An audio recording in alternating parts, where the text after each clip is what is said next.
What's up, everybody? Alita Miney here, back in with another Jada Toys Street Fighter figure review.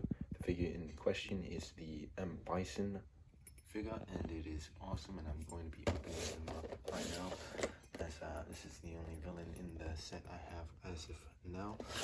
This is my fourth figure, so without further ado, let's get straight into it, shall we? Alright, so for the accessories, he comes with shoulder pads, which are interchangeable. What I mean by that is by interchangeable, you can interchange it for the cape look. So I'm going to be showing how to do that later after the accessories part of the video, like review, accessory review part of the video. Anyway, he has these like open style hands for the Psycho Crusher and for the I don't know what they're for actually, but he also has this very devious looking hit scan where he's just looking very evil. He's also got the Psycho Punch with the blue flame effect. It's not really fire, but either way, you get the point. No accessories on the figure. He does come in packaged in with the fists, and of course this is what it looks like without the shoulder pads. And I'll be showing that off right now, how to put them on. First off with the cape look. So I'm not gonna lie, it was pretty tricky for me getting it on camera, and it was pretty tricky for me because I didn't get it, but just like that. So I'll show it up close. So basically there's like a nudge there, like a hook. You hook it there and then you press it like so. So you pretty much nudge it and then hook it and then press like so, and then when you hear the clacking, that's how you know it's stuck in place. And they can come off pretty easily when you rotate the arms, so make sure it's really on there. But as you all know, you're probably using it for poses and whatnot. Man, I just love posing this guy around. I already posted him a lot and took photos of him, so check that out on my Instagram. So gotta say, it's really cool. I'm gonna take it off and put the capeless look. So they're also marked out for you. So that's left for L, if you can see that. Right, if you can see that as well. I'm doing the same thing. So again, hook, nudge and hook, press down. Let's see if I can show it. Nudge, hook, and press down, like so. Alright, that's the shoulder pads on. Let's get more into the figure itself. So getting onto the figure itself, it is really cool looking. It's very unique and probably the biggest Jada Toys figure so far.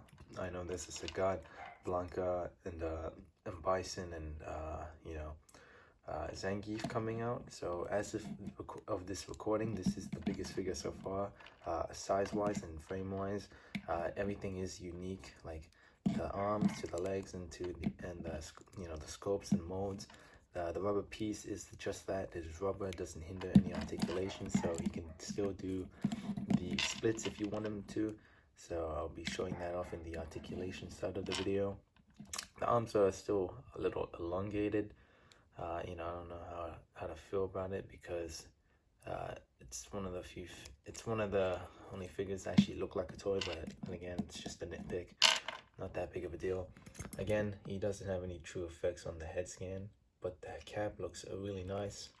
And I know it's probably asking for too much, but I was hoping that they'd have an unmasked head scan without the hat, or a hat accessory that you can just plug on, because I'm not really a fan of this head scan, especially now that there's a bit of chipping on the eyes. If it'll focus, which it won't, but there's a bit of chipping. And the shin pads, the shin guards are really good. The only problem is that it doesn't come with any boot rotation or boot swivel, which kind of sucks, but still poses really well. And it has this really good metallic kind of color. I wouldn't say gunmetal gray or silver, but basically there's no shin swivel whatsoever. So you're gonna have to articulate it from the thigh, which is fine by me. I still got him into some sick poses, and the color just really pops out, you know, really gives you that Shadowloo vibe, which is, and another thing, he's gonna be an exclusive, what's it called? A DLC for the upcoming, you know, not upcoming, but he's an upcoming character in Street Fighter 6, so I'm really glad I got this figure just in time for that. But you know, that's pretty much the figure for the overview figure itself. I'll be getting into the articulation first, and then the comparison side. So first up is the comparison. The articulation. For articulation, I'm going to be starting with the foot. He does have an ankle rocker or foot hinge, ankle rocker, foot hinge, and a hinge that goes that far back and that far back forward, or that far forward if you can barely tell. Again, no shin swivel or boot swivel, but he does have really good double jointed knees that go that far back. Foot swivel, no, thigh swivel or hip swivel. The hips, so the pad just fell off. But again, he can still do the splits, not fully, but still better than nothing. And his hips can go that far forward, or he can kick that far up, and then pretty decent amount back for the Psycho Crusher if you wanted him to do that. He's got a swivel on the waist, a waist swivel, ab crunch that goes that far up, that far forward, and he's putting back the shoulder guards. So again, that's what I mean. It could easily pop off maybe because I didn't put it on properly. There you go, it better be on. It might fall off again, but anyway, he's got a diaphragm joint that is pretty stiff on mine. Butterfly joints that go that far back. And again, the shoulder pads do not hinder any articulation that far forward.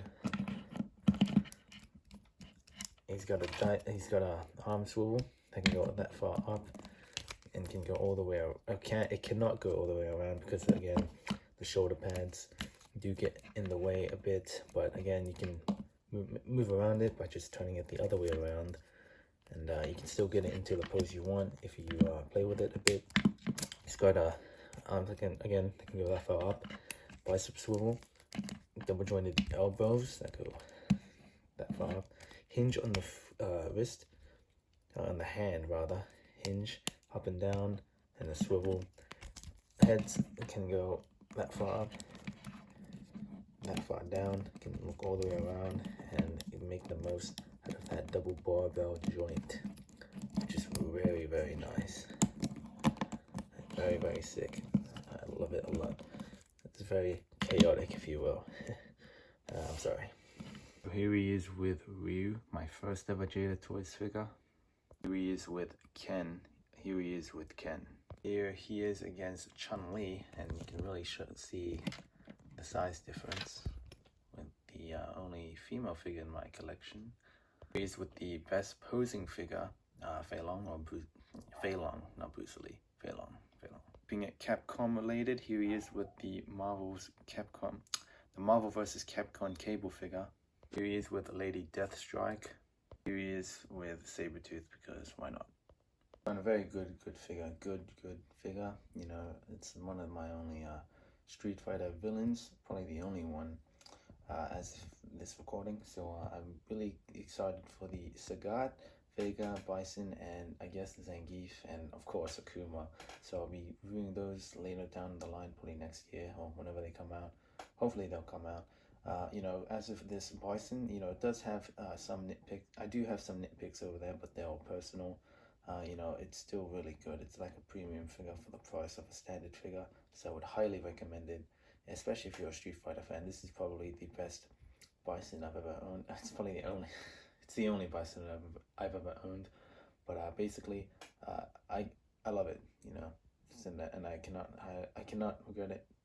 You know, I just love it so much. I don't even know what to say, but what I can say is thank you guys so much for watching this video. Please subscribe to my channel, share it with a friend or family, and I will see you in the next one. Man, bye bye.